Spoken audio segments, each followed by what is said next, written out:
We're going to talk today about the history of credit unions, why credit unions evolved, the social and economic conditions responsible for that. And I'm going to make some changes. I've given this presentation to several credit unions. Every now and then, Rudy Hanley from Schools First Federal Credit Union out in California will bring members of his board or new staff to Madison for orientation. And they always want a history presentation.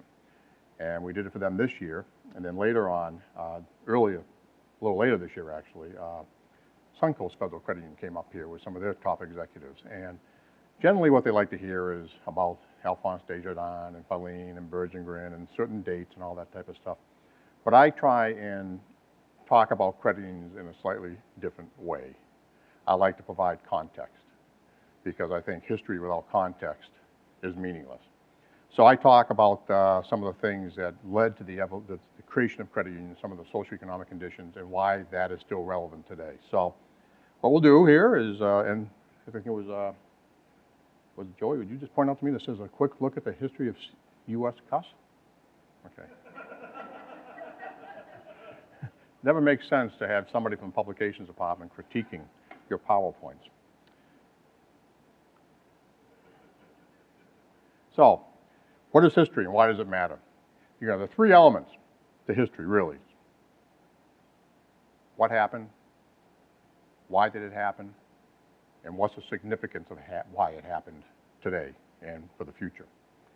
And what happened is usually, you know, undebatable. In 1776, the Declaration of Independence was signed. In 1861, the U.S. Civil War started. In 1908, the first U.S. credit union was started. That's easy to understand, and that's a part of history a lot of people learn when they're in school. But the harder parts of history are the why did it happen and what's the significance of what happened for today and tomorrow. And so that's what I'm going to try and address here a little bit today. I want to, talk about the context that is applicable and understanding of how the credit union system evolved and why it's relevant today, and then why we have to continue to have ongoing support for credit unions, their mission, and the organizations that enable them to prosper. And we're talking about the credit union system, the league system, CUNA Mutual, our friends across the way, the World Council of Credit Unions, the National Credit Union Foundation, and you guys had a chance the other day to hear some marvelous background on the foundation from Bucky Sebastian and a couple of his staff. We have a very integrated system because we're a small movement for the most part. And we are a movement. We're not an industry. And when you think about how people think in terms of the words that resonate with them, words like industry implies commerce, business, efficiency. Words like movement implies action, progress. And we've always been a movement. And when I first started working for the credit union system back in the late 1970s, there was actually a push at that time to drop the word movement and refer to what we are as an industry. And I was happy that that particular push didn't succeed because we are a movement, like the Civil Rights Movement, the Tea Party movement, Occupy Wall Street movement, all imply something, passion, and that's what we are, we're a movement. So, you're probably wondering, why do I have a picture of John Wayne up there? Well, John Wayne was one of our founders. No, I'm just joking, he wasn't. How many people have seen the film, The Man Who Shot Liberty Valance? A couple people in this room, you know what it's about. And it was directed by John Ford. John Ford was one of the great movie directors from the 1930s up to the 1960s. And Ford believed in history as mythology. And when history doesn't have the right kind of context, history can become mythology or it become propaganda. If you look at nations where you have a dictatorship or totalitarian form of government like North Korea, China, really what you have is history taught in a very, very set way to develop passion for the nation and for its goals, but oftentimes that history is inaccurate. It's just basically history is propaganda. This particular film, I always like to refer to that. And that's a famous quote on that film. I'm not going to go into a lot of details about the film. It's basically about a man who is a senator, former governor, very distinguished individual played by James Stewart. The film opens up, he is returned to this small town called Shinbone, which is supposed to be in Colorado, they don't say the state. And he's there to attend the funeral of a man who nobody knows, who just died. He's very, very poor, and he's in a plywood coffin. And people are surprised to see this very distinguished senator, this famous person there. And he's known as the man who shot Liberty Valance. Liberty Valance was played by Lee Marvin. Lee Marvin is a very nasty character in that film. And his whole life, his success has been based upon the fact that he was the man that shot Liberty Valance. So the newspaper editor realizes he's in town, and he asks him, "Why are you here, Senator?" And the senator tells him the complete story. And it turns out that he was not the man who shot Liberty Valance. The man who shot Liberty Valance was a character played by John Wayne, and he never got credit for it. And at the end of telling this entire story, because the senator had gone on and done wonderful things for the territory and then the state, deeply loved man, and the editor says, he says to the editor, "You know, you're not going to use the story, Mr. Scott?" And Maxwell Scott, played by Gary Merrill, says, "No, sir, this is the West. When the legend becomes fact, print the legend." And that's a famous quote, and that's what history is mythology, history is legend, and that's not what I'm going to be doing today. What I'm going to be doing today is talking about the social and economic conditions that led to the creation of credit unions and the two major reform eras, which was the Progressive era as well as the New Deal. So, Progressive era from 1890s to 1920. Everybody here, how many people here are Wisconsin natives? Pretty much everybody. Mark Schaffroth, where are you from? Dare I ask? How many of you know about the Wisconsin idea? Wisconsin idea? From the Progressive era, Robert La Follette, the great, U.S. First governor and senator from Wisconsin. The Wisconsin idea came out of the progressive movement because it believed that government had a role to play in creating conditions for people to prosper. What you had happening in the early parts of the progressive era, which was about 1880s to the 1920s approximately, you had three major trends.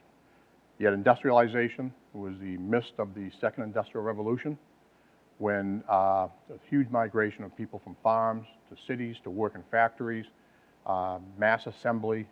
Henry Ford, the man who basically invented the assembly line to create Ford products. It was an era of massive transformation for people. And there were a lot of problems. There was power and money was concentrated in the hands of a few. You had John D. Rockefeller, who was the guy that created Standard Oil, and it was a monopoly. So you had a lot of laws that were passed in the progressive era to really try and even things out to some degree. You had the Sherman Antitrust Act. You had laws that prevented monopolies. For example, John D. Rockefeller, as the owner of Standard Oil, shipping oil all over the country. He also controlled some of the railroads. So what he did is he raised the freight on railroads for his competitors, so they could not afford to ship their oil. That's the type of thing that the progressive era addressed in terms of politics and economics. What I have here are a couple of pictures here. You have a shot of some young kids working in a factory, and you have a mass of people at a factory gate ready to go in to work for the first part of the day. The second thing about the progressive era is urbanization. Now, this is a picture of the Lower East Side of New York. And if you ever saw the film Godfather 2, this would be, this is the type of scene you saw when you had Vito Corleone, played by Robert De Niro, and he's walking through those streets of New York. That's what it was. It was basically mass immigration. You had, at that time in this country's history, the early 1900s, a greater percentage of our population were immigrants than at any other time in history, including today. For all the talk we hear about immigration today, the fact is, as a percentage of population, the number of people that were immigrants, first-generation immigrants and at that particular era, there were a lot of Eastern Europeans, Germans, Italians, Russians, Jewish people. That was a greater percentage of our population than it is today. So you had industrialization and you had urbanization. And here I have a couple of shots of two of the major immigration entry points. The one on the left and the one in the middle are from Ellis Island. And all of us are children of immigrants in this country, so you probably all have a family that might have come through Ellis Island. The other picture is Angels Island out by San Francisco, which was the entry point for a great many Asian people, particularly Chinese. So those are the three major forces that kind of led to the creation of credit unions. You had industrialization, you had urbanization, and you had immigration. massive transformation in the United States of America. And people had a hard time adjusting to it. Progressive era social conditions, you had sweatshops, you had, there's a picture here, the one on the left, of police officers looking up. Until 9/11 and the horrible attack on the World Trade Center, this was the worst disaster to occur in New York City's history. There was a factory called the Triangle Shirt Factory, Shirtwaist Factory, made shirts, mostly made by immigrant women, young immigrant women, who worked up in like the 10th, 11th, 12th floors of a building, very bad conditions. Exit doors were locked, a fire started, the building burned. It was one of the worst disasters in American history, major news story at the time. And as you had happened with the World Trade Center, where people were jumping to their deaths, you had young women jumping those 11 stories to their deaths in the streets of New York. And this is a picture here of police officers looking up at the fire because they couldn't get at the fire. You know, they had to wait until it burned its way out because they did not have the fire equipment to get that high at that time. That type of accident led to a deepening consciousness among Americans that we needed to have laws that provided workplace safety. The other picture is a shot of young boys about to head into a coal mine. So some of the things that came out of the progressive era were things like workmen's compensation, food safety laws, child labor laws, a lot of that type of thing to basically protect the public. This is the context, this is the background that basically led to the evolution of credit unions. Now, there are two books here, The Jungle by Upton Sinclair and How the Other Half Lives by one of the nation's first journalists, photojournalist, Jacob Riis. And this is that book. You can still get it on Amazon.com. It was written around 1905 or so. I want to read something from the introduction. Long ago, it was said that one half of the world does not know how the other half lives. That was true then, did not know because it did not care. The half that was on top cared little for the struggles and less for the fate of those who are underneath, so long as it was able to hold them there and keep their own seat. There came a time when the discomfort and crowding below was so great and the consequent upheaval so violent that it was no longer an easy thing to do. And then the upper half fell to inquiring what was the matter. Information on the subject has been accumulating rapidly since, and the whole world has had its hands full answering for its old ignorance. There was a growing social consciousness in that particular time that the social and economic conditions made it very, very difficult for the average American working man and woman, the average American family to make ends meet, to live in a healthy, productive manner. And Riis went around tenements of New York City. Now, if you saw a film a few years ago, The Gangs of New York, with Leonardo DiCaprio and Daniel Day-Lewis, that film was based on a book, a nonfiction book written in the 1920s called The Gangs of New York, mostly about the Irish gangs. There's a TV show currently on the British Broadcasting Corporation of America called Copper. I don't know if any of you are familiar with that. It's about an Irish cop in the 1860s in the 5 Points of New York, which is where the worst tenements were founded. At that time that Riis was out writing his book, flash photography was just beginning to become a reality. So Riis would go out to different parts of the worst parts of New York City and photograph people in the worst possible conditions. Now, a lot of Americans have never been exposed to that type of imagery, and it had a huge impact on them. So How the Other Half Lives was a major influence on the progressive movement. The Jungle by Upton Sinclair, it was a novel written in around 1905, 1906, about the food processing, meatpacking industry down in Chicago. And that book, even though it was a fictional book, exposed a lot of the conditions that, one, the people worked under, and two, the quality of food processing in this country and how bad it was in terms of safety and soundness. So these are the types of things that led to, you know, this rising social consciousness that we had to do more to raise people up. So now I'm going to start getting into a little bit of credit unions in North America, 1901 to 1908. So the progressive era was the first really big reform movement that kind of led to the evolution of credit unions. You all know about Alphonse Dejean. You've heard the name. You know, the first credit unions came out of Germany. There was Hermann Schultz-Dietz and Frederick Raiffeisen. And they created cooperative banking institutions in Germany in the 1850s.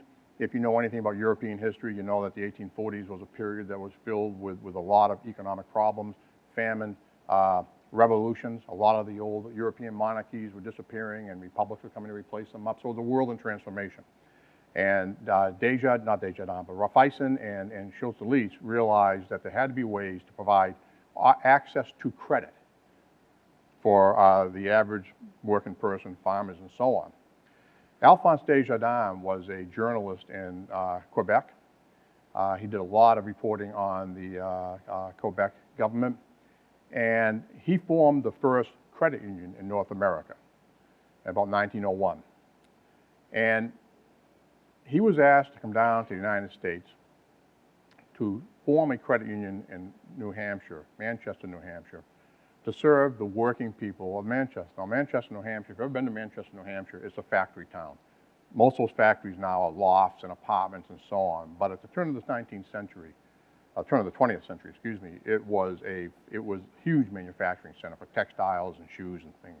A lot of the people that worked in those factories were French immigrants from Canada. And so he worked with the Monsignor of that particular parish, St. Mary's, and they were able to get the New Hampshire legislature to pass a special act to form the first credit union in the United States, and that was St. Mary's People's Bank. Desjardins was very, very influential in doing that. The next year, Edward Filene and Pierre Jay was the banking commissioner in Massachusetts. Now, if you know your country's history, you know the Federalist Papers, which were some of the founding documents, basically were written by Alexander Hamilton, James Madison, and John Jay to basically convince people to vote to ratify the Constitution after it had been created in the Constitutional Convention of 1787. And his great-grandson, Pierre Jay, was banking commissioner in John Jay's great-grandson in Massachusetts. So Filene, we all know, was a businessman, but he was a very practical businessman. You know, he never married. He worked in his father's store, the Filene department store, but it was Filene that made it a success. And Filene always had this great interest in helping people of modest means, in part because as a practical businessman, he realized that in order to sell products and services, you have to have a consuming public to buy those products and services. And so you have to provide working wages, living wages. Filene was one of the early advocates of the minimum wage. He was one of the early advocates of shortened work days so people had a chance to spend time with their families. And he felt this way, not just because he had a passion for helping people, but also because he felt as a businessman it was the right thing to do to ensure that the businesses operated. So providing people who did not have access to financial services, who did not have access to credit, that was a big part of what he wanted to do. And he was a world traveler. And he traveled to the Philippines, he traveled to India, and he had a chance to see cooperative credit at work and how it worked pretty well. And he actually corresponded with President Roosevelt, Theodore Roosevelt at that time, proposing that, you know, the United States ought to adopt some sort of cooperative credit institution for people. So Filene was very, very instrumental in getting the first state law in the country passed, which was the Massachusetts state law in 1909. And then he created the Credit Union National Extension Bureau. Now, if you go up into the fourth floor at CUNA in our building by the Filene Conference Room, you'll see there that we have some historical artifacts. We have the original cornerstone, 1950, from when the Filene House was built in Madison in 1950. We also have the window from the door that housed the Credit Union National Extension Bureau offices in Boston, Massachusetts. Now, it doesn't say Credit Union National Extension Bureau. It says Raiffeisen Associates. And that is because after CUNA was created in 1934, the National Credit Union Extension Bureau went out of existence. There had been one state league in Massachusetts that Filene had been instrumental in setting up. I don't know the reasons why, but that league did not want to have anything to do with the National Credit Union movement. It might have been personalities, it might have been, I mean, who knows why. But they remained separate, they weren't affiliated. So they formed a separate league, and they called it Raiffeisen and Associates.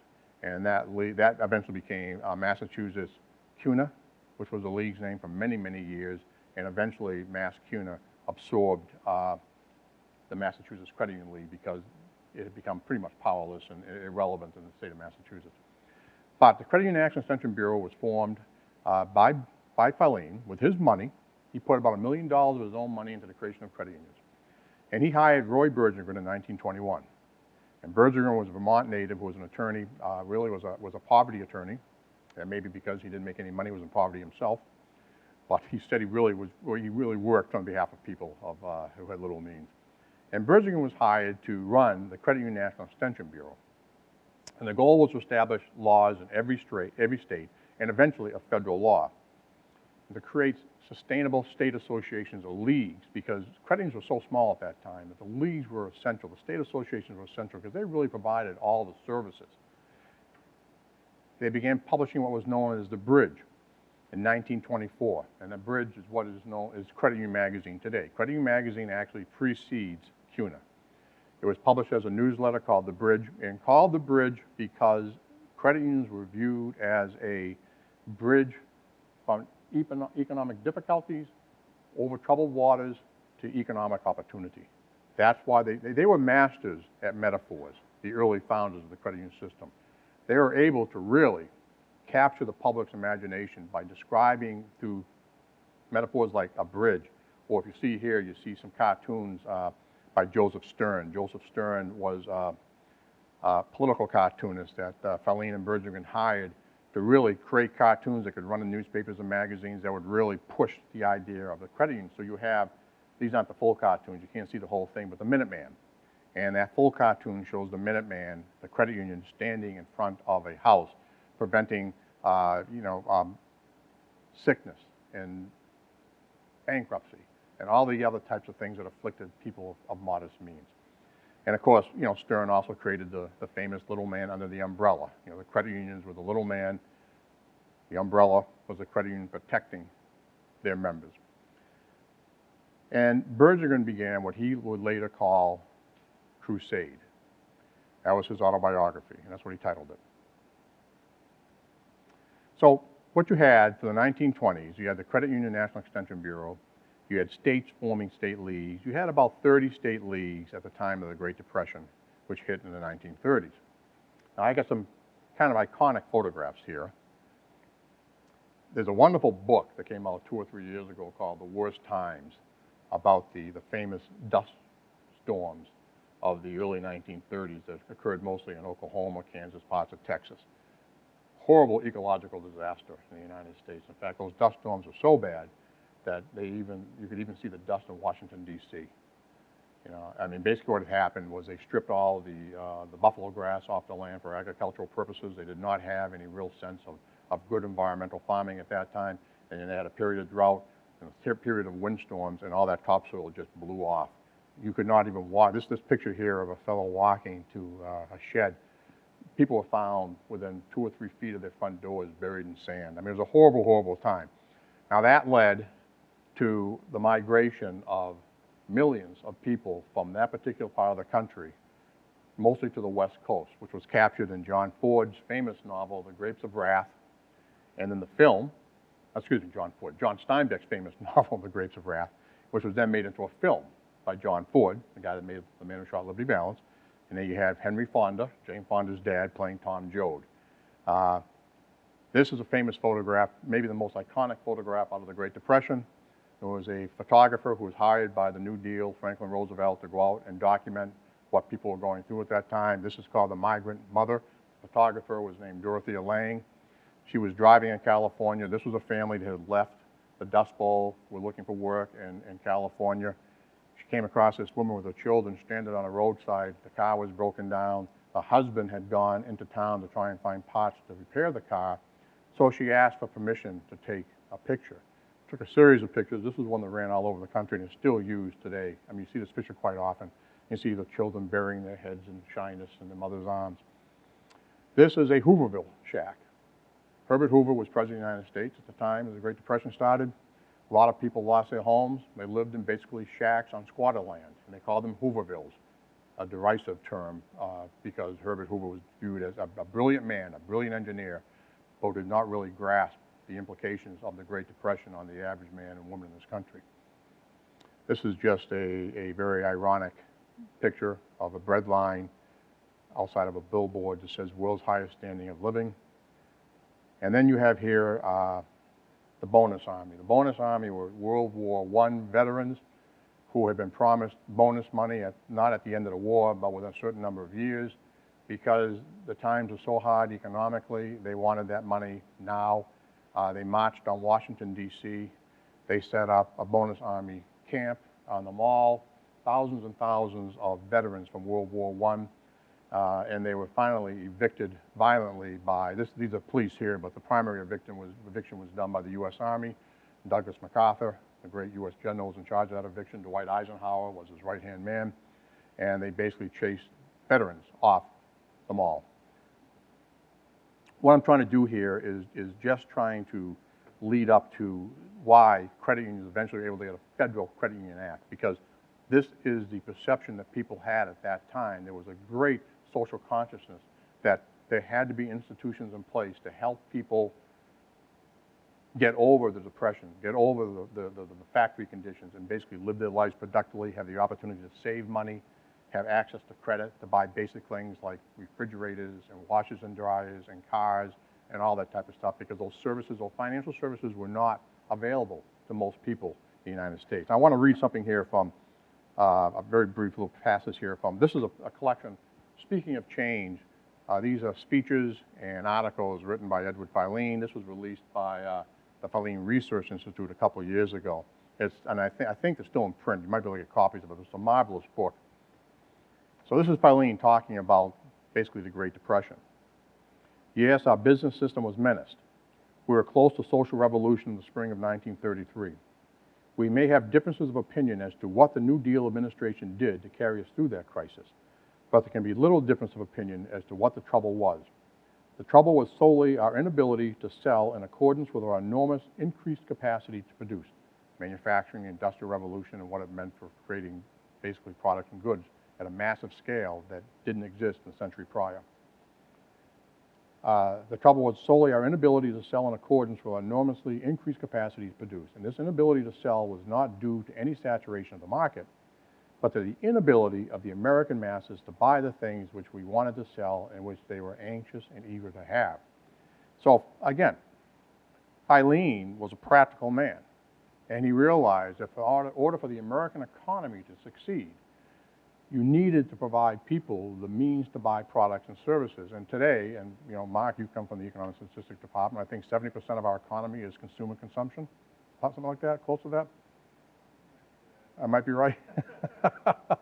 Well, I think it's about that. I mean, our economy, the United States economy, the contemporary industrialized economy is driven by consumer spending, you know, which is one of the reasons why when you have a recession or a depression, you know, and people can't spend, small businesses can't spend, that's why the government generally steps in with stimulus, which is a very controversial thing today, but that was the concept of government stepping in and providing stimulus in lieu of the public not being able to buy until there was enough of an economic recovery where the stimulus can back off. That was an idea proposed by John Maynard Keynes, who was a famous English economist, and that's basically the economic theory that most governments have operated under since the 1930s, although that's being questioned today.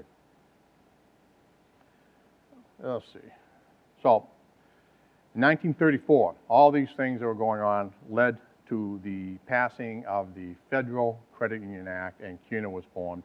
And of course, this is the famous picture of Estes Park, Colorado, where Filene and Bergevin brought in people from credit unions all over the country to form a constitutional charter for CUNA, and that was the beginning of who we are today. And on the left there is Franklin Roosevelt signing the law into effect in 1934. So what you had after that were the fast growth decades, because the Federal Credit Union Act was really the catalyst that led to the formation of thousands of credit unions, as opposed to the state-by-state efforts that have been going on up to that point. And here we have pictures of three of the famous credit union founders. We have, Doris Maxwell, Louise Herring. Go back to that previous picture. Louise Herring, I think, is somewhere in this area right here. Very young woman. She's only 24, 25 at that time. In fact, her presence upset a number of older people, particularly men, who thought, what would a 24-year-old woman have to offer to what we want to do, And she ended up apparently spending some time in Filene's railroad car drinking whiskey with him. And he walked away quite impressed by Louise Herring. Louise Herring alone formed over 500 credit unions. Doris Maxwell was another one, and then Thomas Doig from Illinois. Doig eventually became a managing director, what we now call the president of CUNA, after Bergingen was gone. So it kind of accelerates at this point. But what we had then is you had CUNA Mutual and CUNA Supply came right after CUNA. CUNA formed CUNA Mutual Insurance Group in 1935. Now, why did they do that? Because they wanted to make sure, first of all, you had, as a credit union, they had to be bonded. You had to have insurance to protect the credit union itself. But even more importantly, and this is still CUNA Mutual's primary bread and butter product, they wanted to provide insurance for loans.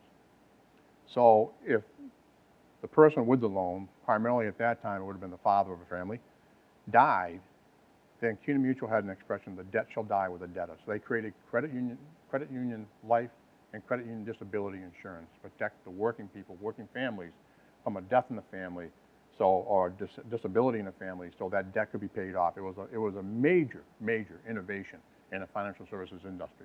When I first started working for CUNA in 1977, credit life and credit disability insurance was very, very controversial. Consumer advocates did not like it because the premiums versus the payouts was not a good match. And there were a number of companies that were providing credit life and credit disability insurance that basically were ripping off the public. One exception.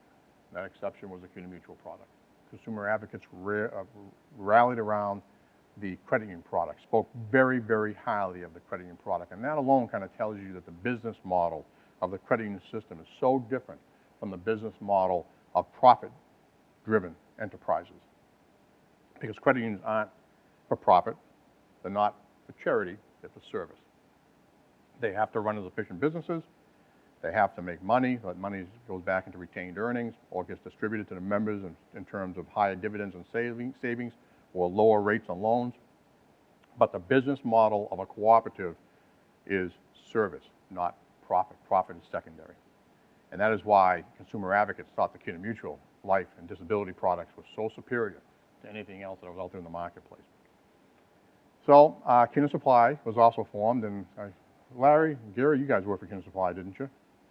Yeah, thought so back in the old print shop. CUNA Supply was a supply company for credit unions because they were so small. They needed a central purchasing spot to have all their forms printed, their disclosure forms printed, anything they needed. CUNA Supply provided. CUNA Supply was a very, very big company in the credit union system for a lot of years and was the predecessor to what is now CUNA Strategic Services. There was CUNA Supply, then there was ICU Services, there was another couple of companies, there was CUNA Mortgage, CUNA Brokerage, and basically what they were all merged into CUNA Service Group, card services, all the way through the 1990s, and then because we overextended ourselves with card services, we had a very, very serious problem.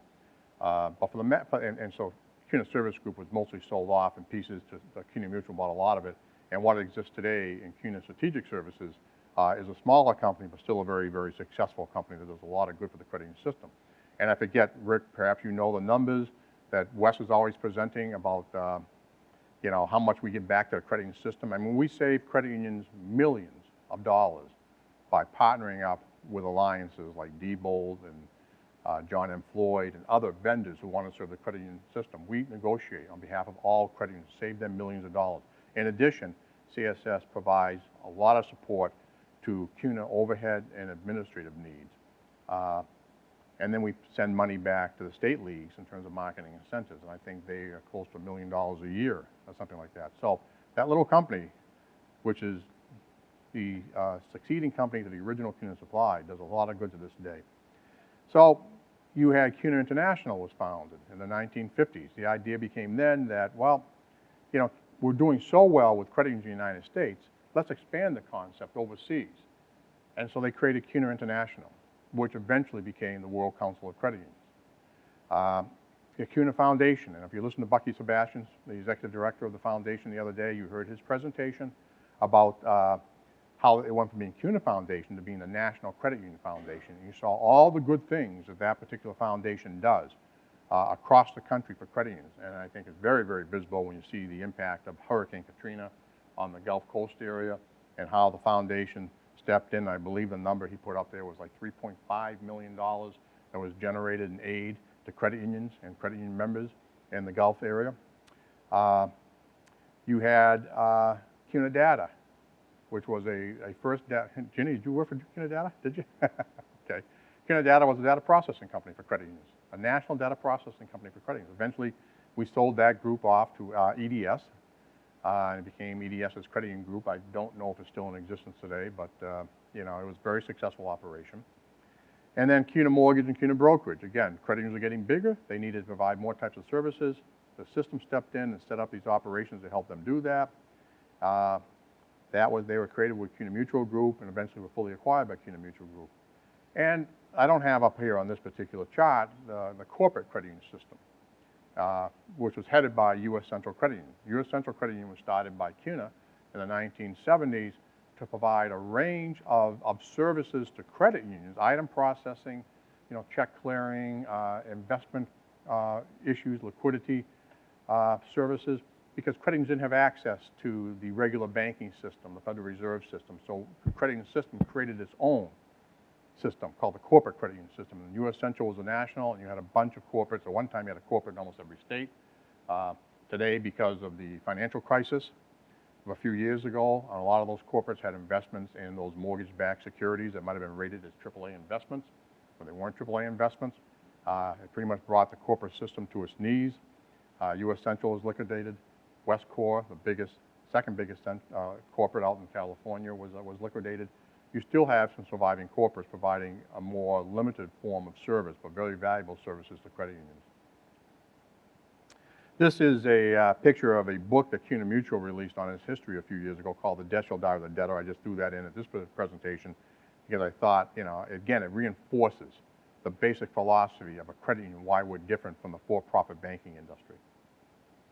So late 1960s to the 1970s, decade of empowerment and autonomy. Credit unions peaked in terms of total number in 1969 at 23,000. When I started working for CUNA, and Linda started working for CUNA about a week before I did, there were 22,000 credit unions still in existence at that time. When we measured credit unions in terms of size, and you know, Mark Shafroff might appreciate that, we had 4 or 5 asset breakdowns under $1 million in assets. You know, credit unions were 0 to 250,000, 250,000 to 500,000, 500 to 750,000, 750,000 to $1 million. Today, we call a small credit union anything under what, 35 million, and I think there's some push to move that to 50 million. But what you saw a consolidation in the industry, more institutions being merged, not lots and lots of credit union failures. Credit union failures credit unions are really run pretty well. Most of the smaller ones that merge because they simply can't compete. So they get merged in with larger credit unions. So now we have about 7,200 credit unions in the United States. The median asset size is around $20 million in assets today. We have a growing number of large credit unions in the $1 billion or more asset category. I believe we may be close to 200 if we haven't passed that number yet, but we're getting up there. So credit unions are getting larger. They're recognizing economies of scale through that size to be able to provide services that smaller credit unions can't provide. So the industry's gone through a very significant transformation with the decline of smaller institutions and the rise of larger ones. But we serve more Americans today with those larger credit unions. We now are approaching, I think, 95 million members today, and probably within a few years we'll pass 100 million members. We passed $1 trillion in assets this year, which is a huge milestone for the credit union industry, a wonderful example of our success. Our success has led to a lot of other things. One of those was the creation of our own regulator. Now, credit unions don't like NCUA right now because of some of its examination processes and some of its regulations, but the fact is credit unions were regulated for years by the Bureau of Credit Unions, which was part of different government agencies, originally in the Department of Agriculture. Now, why was the Bureau of Federal Credit Unions in the Department of Agriculture? I have no clue. Maybe they had an extra office down the hall or something, I don't know. Eventually it moved to Treasury. But in the late 1960s, credit unions were getting to a larger size. They started to advocate we need our own regulatory agency. So the National Credit Union Administration was created, and it's been in existence ever since. Credit unions did not have a checking account service they provided to members. And that was something that was a major battle that credit unions fought in the 1970s, because in order to be a full-service institution, and at that time, I think it is still true to this day, that demand transaction account, the share draft or checking account, was the primary driver of whether a person would use an institution as their primary financial institution. So if you did your checking here, you're probably likely to get your mortgage there, get your car loan there, and other things. So credit unions won the opportunity to have a pilot share draft program because they weren't allowed to call it checking. Share draft program in about 1976. It was successful. That led to a change in the Federal Credit Union Act that enabled all credit unions to offer share draft accounts if they wanted to. And obviously, you then need an insurance fund like the FDIC fund. So they created the National Credit Union Insurance Fund, which is funded by credit unions. And it is the best in terms of its loss ratio, is one of the best managed funds in the nation. During this most recent financial crisis and the recession, when the FDIC, the Federal Deposit Insurance Corporation's ratio went from like $1.30 for every $100 of savings and insured down to around 50 cents or even less. And the credit union ratio never dropped below $1.20. So for every $100 of savings that were insured by credit unions, we had $1.20 in this fund in reserves, and that's basically $1.20. 1.2, 1.3 is considered to be the ideal ratio. Credit unions are very safe, they're very sound, they've run very, very well. 1980s, 1990s, continued expansion and protection. If you remember early 1980s, and some of you may not, but I'm old enough to remember the early 1980s, there was a recession, major recession in 1982. At that time, there was also contraction in the defense industry. There were a lot of military bases were closing down. A lot of major industries were suffering significant problems. So credit unions needed to kind of move away from that traditional common bond they had of a single field of membership. So if you worked for, a school, that was your common bond or your field of membership. If you worked for a plant, that was your common bond or field of membership. Credit unions needed to expand in order to protect themselves and continue to provide services to America. Now, Bucky Sebastian, the other day, talking about his history before he became the executive director of the foundation, said that he had worked for the Illinois Financial Institutions Department, and then eventually he went with Ed Callahan and Chip Filson to become the team that ran NCUA. And Callahan was a Republican, and Callahan believed that the Federal Credit Union Act does not expressly prohibit something, then that means you can do something. So he started to allow credit unions to expand their membership by serving small employee groups, because job growth in the United States for years has not come from major employers, major industries. It's come from small businesses. Now, small businesses is a very broad definition. I mean, it can be everything from, my wife had a small business when she was doing legal videotaping, legal depositions and so on. She was a certified videographer, so she was just herself, small business. Small business can be hundreds of millions of dollars in revenue and, a couple hundred employees. But that's where the growth has come. A lot of those small businesses are too small to basically have their own credit union. So Callahan decided to let credit unions increase in membership by bringing in what they call small or select employee groups. This was something that banks did not like. So they sued one credit union. It went through the court system over the years. We won at every level. They kept appealing it. Eventually ended up in the Supreme Court in the mid-1990s. And it was at our Governmental Affairs Conference. And I remember I was walking up Connecticut Avenue the last day when the word came down that the Supreme Court had ruled 5-4 against credit unions. And basically they said, Federal Credit Union Act pretty explicitly defines a field of membership as a single common bond. So, CUNA, knowing that decision might not come in our favor, had already started to work. It introduced legislation already in Congress, had many, many supporters, including the Speaker of the House at that time, Newt Gingrich, which is very rare. Usually speakers do not sign on as a sponsor of legislation, but Gingrich had attributed one of his close re-election campaigns to, credit unions lobbying on his behalf in his district. So we got that bill passed. It didn't pass easily. The final vote on the floor, the Credit Union Membership Access Act, which allowed credit unions to expand through SIGs. The final vote on the floor was overwhelming, both in the House and the Senate. But it was very, very close in the committees, because every bill that goes through Congress has to go through one committee or another. And in the Senate, that was the Senate Banking Committee. In the House, it was the House Financial Services Committee. In both those committees, that legislation got out by a single vote. And in the Senate Banking Committee, it took Alphonse D'Amato, Republican senator from New York, who was a big credit union friend at that time. He voted in favor of the bill for credit unions. So we got through the Banking Committee with one vote. Now, what did we give up to get that one vote, because you always have to horse trade. What we gave up to get that one vote is the biggest issue that is facing our legislative staff today. We agreed to the cap on member business lending of what, 12.5, 12.25% of assets. That cap had never existed before, but so few credit unions were making member business loans at that time. There was a handful that were grandfathered because they were agricultural credit unions making big farm loans. A few others were making business loans. Those credit unions were grandfathered. I think there were fewer than 25 at the time. Most credit unions were well below that cap. Now we knew eventually, we would eventually meet that cap. And that's the legislative battle we're fighting today. Had we not given up, had not allowed that cap to be imposed upon credit unions, we would not have gotten the Credit Union Membership Access Act. Credit unions would not be allowed to expand by serving small employee groups. And I hate to think what the credit union system would be like today if we not had won that particular legislative battle. So the law was signed into, the bill was signed into law by Bill Clinton in 1998. Legislation was passed in March or April.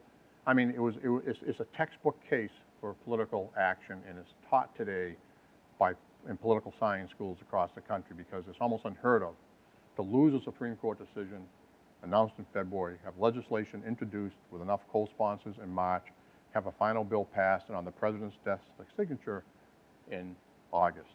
And that's what we did. And that's because the credit union system, because of who we are, and because members feel passionate about credit unions, particularly if they think that credit unions are threatened, they're willing to lobby on behalf of credit unions. We can fly thousands of members to Washington, D.C. We can flood the halls of Congress with emails and letters because people feel passionate. That's hard to do. It's hard to generate that kind of emotional response if people don't feel that emotional connection. And credit union members do tend to feel that connection. Now, they feel it if they're going to lose something. They're going to lose access to a credit union. They're going to lose their credit union. They feel very strongly about it. It's a lot harder to generate that kind of emotional passion for something where we want to increase more member business loans. That doesn't have to quite resonate as much. But that's what we're trying to do. So the issues today, it's the last slide. What I hope I've done is kind of provide you with the original context of why credit unions were created. Out of the Progressive era, the second Great Reform era of the New Deal, Franklin Roosevelt's New Deal in the 1930s. That provides you with a sense of who we were, what we were, and why we're still relevant today. Because you look at the things that credit unions are facing today in terms of issues.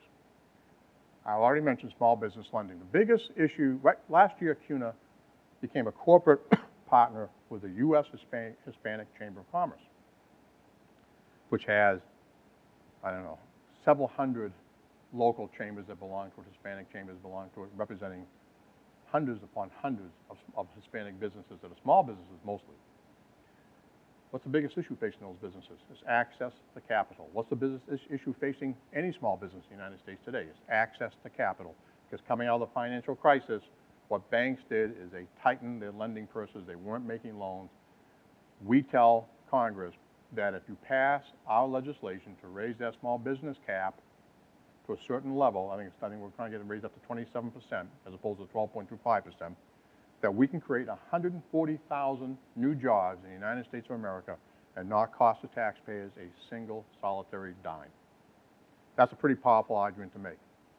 And that's why we think that when we get to the lame duck session after the election, Harry Reid, Senate Majority Leader, a Democrat, has promised us a vote.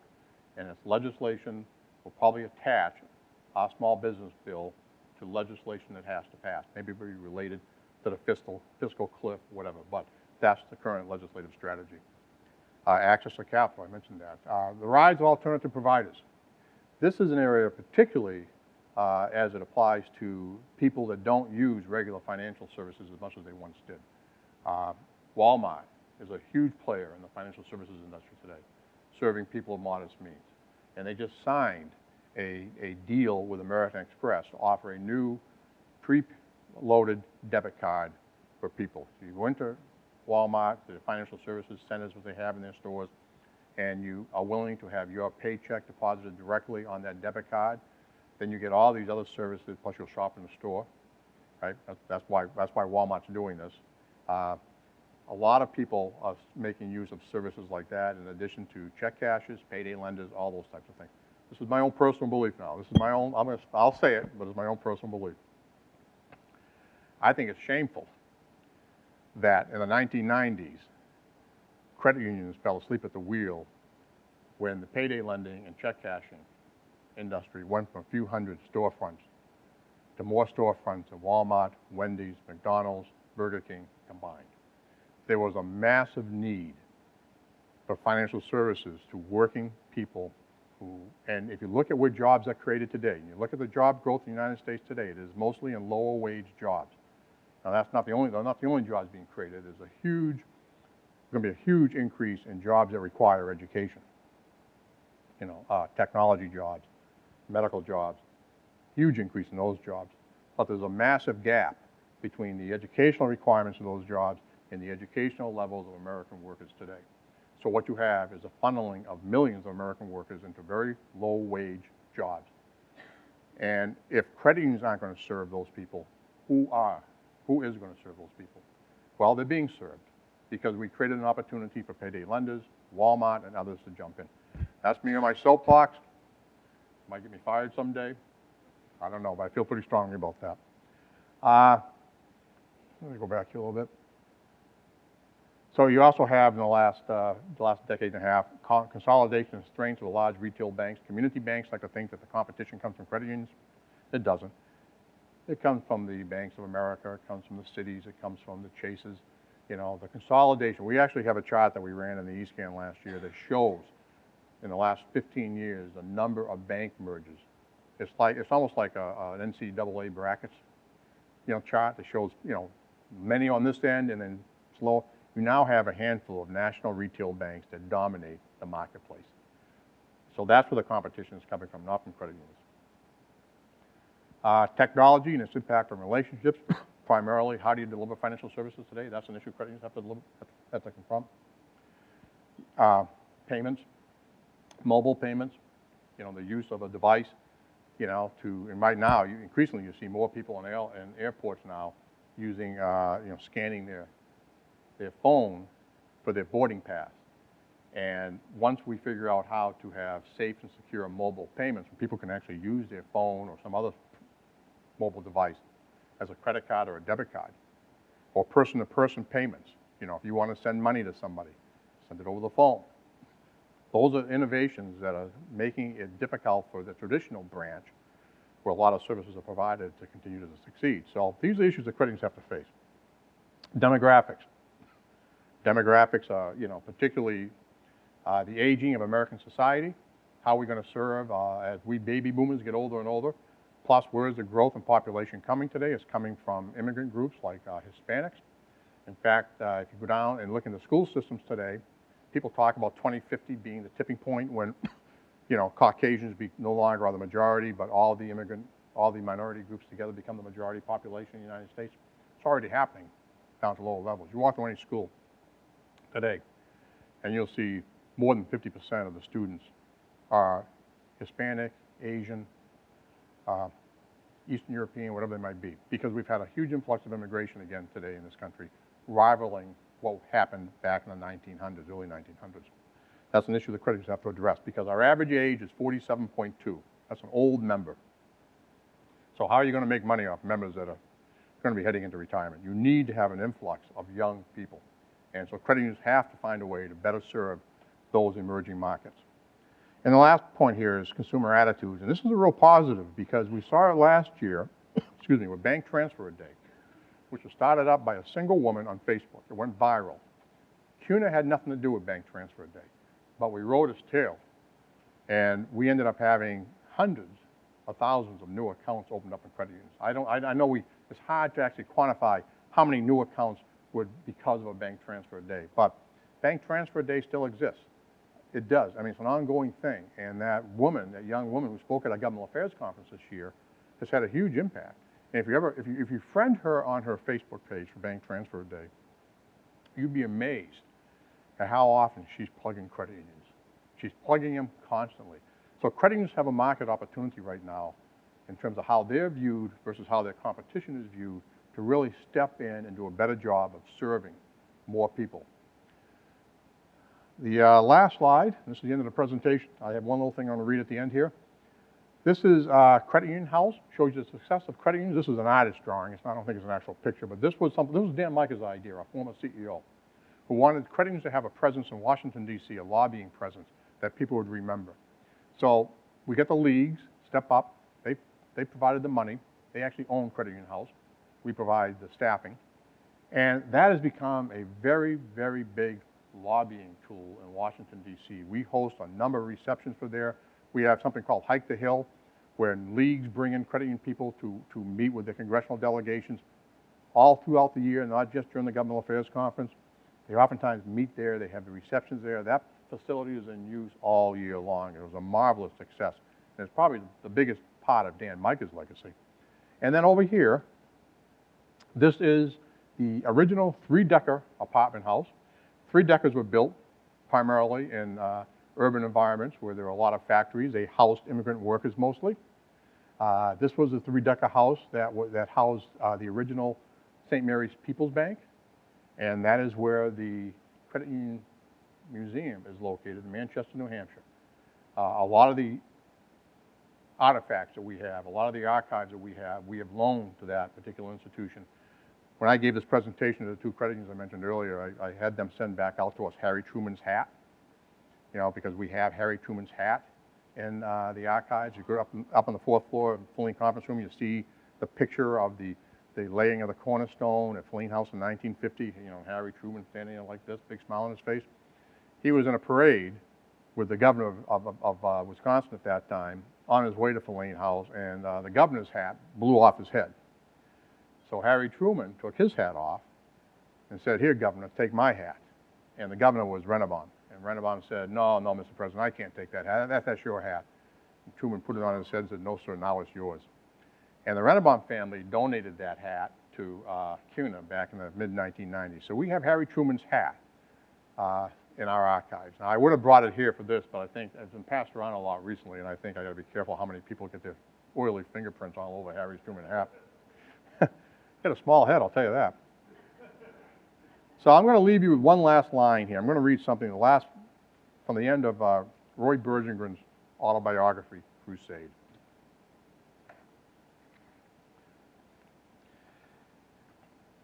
It is the conviction of my crusade that the credit union is an integral part of this eternal struggle for freedom. The way of the greater crusade, which leads to the supreme objective, is an open road, but it is not for the faint of heart. Greed, intolerance, ignorance, they are the giants that block the way. They fight hard. They are cowards at heart. To enter the list against them is the greatest privilege. To lay them low is the objective of the crusade. And I think as long as credit unions continue to view themselves as being on a crusade, then I think we have a very bright future ahead of us. So that's my presentation. I hope you enjoyed it.